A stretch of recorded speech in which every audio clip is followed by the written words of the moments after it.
In this video, I'm going to share not only a brief overview of this device, but also how this device performed in the various tests that I did, so stick around. Compared to other devices that have similar storage capacity, this is generally a little bit lighter than those. So it's a good compact case, it's not all that heavy, and it has two big handles here on the top so it's easy to carry around.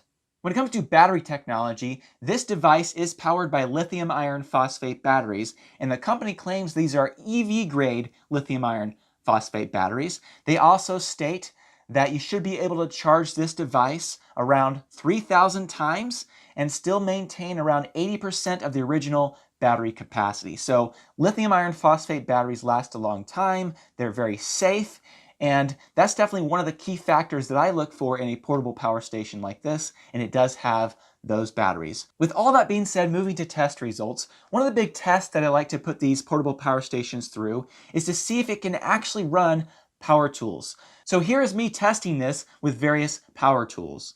So I have a DeWalt chop saw, I have a DeWalt table saw, and I have a reciprocating saw. I'm going to start with the reciprocating saw and just show that it can power that. Then we'll test the two saws behind me here.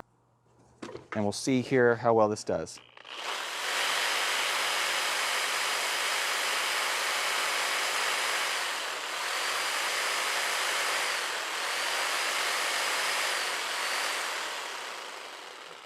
Okay, so it had no problem at all running the reciprocating saw. Now let's move to the DeWalt chop saw.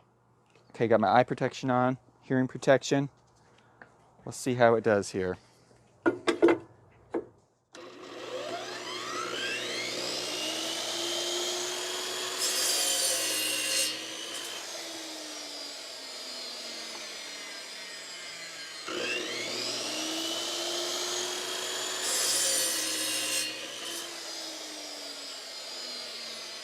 So it cut through this board okay. I'm going to go ahead and move to a little bit thicker, denser board and see if it can cut through that just fine as well.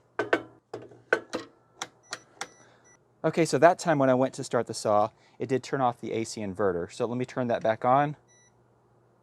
Okay, that should be good now. Let's try this again.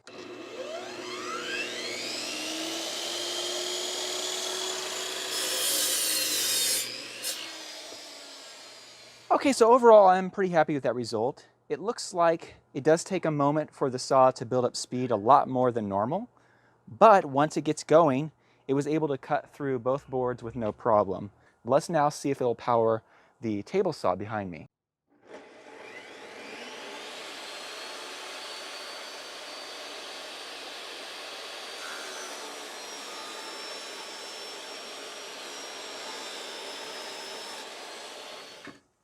I'm going to try it one more time, another startup here, because it seems like the startup is what's hard for it. So let's try another startup.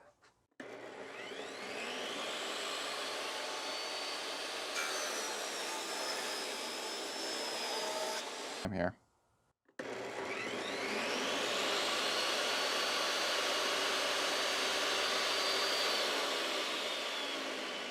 Okay, not too bad with a power tool test.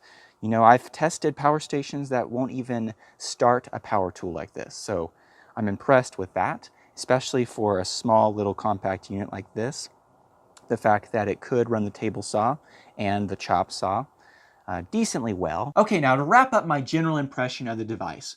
Overall, I'm pretty happy with it. It puts out a continuous 1800 watts of power, no problem. The AC inverter efficiency is completely sufficient. I like that it's pretty compact for the amount of battery capacity that it has in it. And once again, I like that it has lithium iron phosphate batteries.